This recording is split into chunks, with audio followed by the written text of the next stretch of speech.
आज तर आपल्याला लवकर उठायला लागलं, काऊन की आज आपला आय-टी-आय सकाळचा झाला. म्हणून इकडे आपली लवकर बॅग भरून घेतली आणि इकडे निघालो मी आय-टी-आय जाण्यासाठी. काही वेळात आय-टी-आयत पोहोचलो आणि इकडे रूमवर येऊन बसलो. पण इकडे माझ्याशिवाय कार्यकुत्र नव्हतं.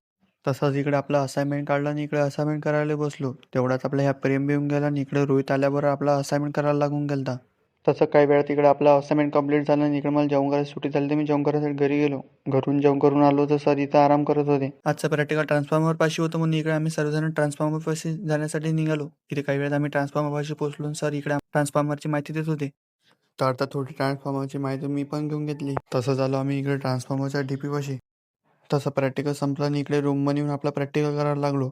काही वेळातच आपलं पुन्हा प्रॅक्टिकल झालं. तसं काही वेळात मला घरी जायची सुट्टी झाली. याच्यासोबत हसी मजाक करत घरी जाण्यासाठी निघालो. तसे घरी पोहोचलो डायरेक्ट आपला असाइनमेंट कंप्लीट करायला येऊन बसून गेलो. आजच्या ब्लॉग काही जास्त काही शूट केलेलं नाही, कारण की मला आज असाइनमेंट पूर्ण कंप्लीट करायचं आहे. म्हणून भेटूया उद्याच्या ब्लॉगमध्ये. तुमच्या भावाला फॉलो नसेल केला तर फॉलो करून घ्या.